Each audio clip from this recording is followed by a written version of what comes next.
Hello everyone, আপনাদের জন্য আপনাদেরকে স্বাগত জানাচ্ছি। চলে আসছি আমি আরেকটি রান্নার রেসিপি নিয়ে। আজকে রান্না করবো কলাই মাছ দিয়ে, আলু দিয়ে, টমেটো দিয়ে। তো প্রথমে আমি মাছ দিয়ে কেটে সুন্দর করে নিয়েছি, লবণ, হলুদ, লেবু রস দিয়ে ধুয়ে নিয়েছি। এখন কয়েকটি আমি তেল দিয়ে দিয়েছি, তেলের মধ্যে লবণ হলুদ দিয়ে মাছগুলো ভেজে নিচ্ছি। মাছগুলো এক এক করে সবগুলো দিয়ে দিলাম।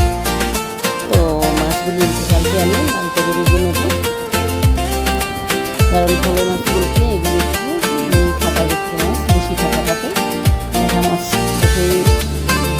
একটু কড়া করে ভেজে নেওয়া যায়, যে ফাটাগুলো মাছতে সুবিধা হয়। তো এখন মাছগুলো আমি সব এক এক করে দিয়ে দিয়েছি। এবার এগুলো উল্টো পাল্টে একটু লাল করে ভেজে নেব। এগুলো ভাজা হতে হতে আমি একটু মরিচ মশলাগুলো সব বাটিতে ভিজিয়ে নিয়েছি।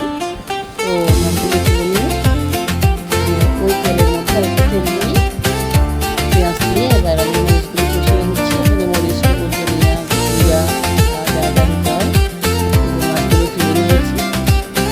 তো এখন মরিচ মশলাগুলো কষিয়ে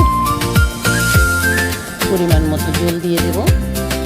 ওই যে মরিচ মশলা অনেক সুন্দর করে কষানো হয়ে গেছে, উঠে আসছে। ওখানে ছোটো আলু, এগুলো বেশি ছোটো আলু, প্রায় 7-8 ধরনের একটা ফাটা আসলে ওটাও দিয়েছি।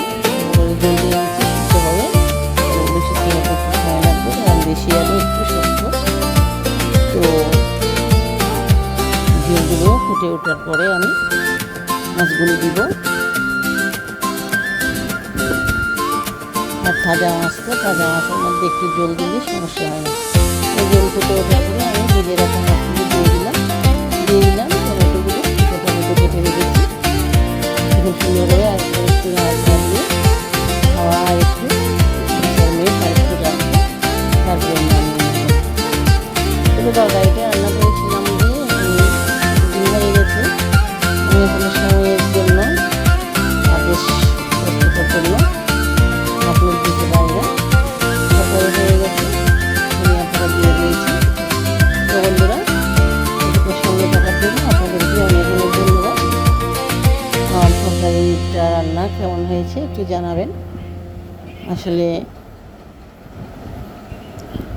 তাড়াহুড়ার মধ্যে এসে রাত্রে মানে যেটা হাতের কাছে পাই সেটাই রান্না করে নিই, কারণ এত তাড়াহুড়ো করে রান্না করি যে মানে রাতে 10টা-11টা বেজে যায় রান্না করতে করতে। তো এতক্ষণ রাতে আপনারা আমার সাথে থাকার জন্য অনেক অনেক ধন্যবাদ। আমার একটা চ্যানেল আছে, একটু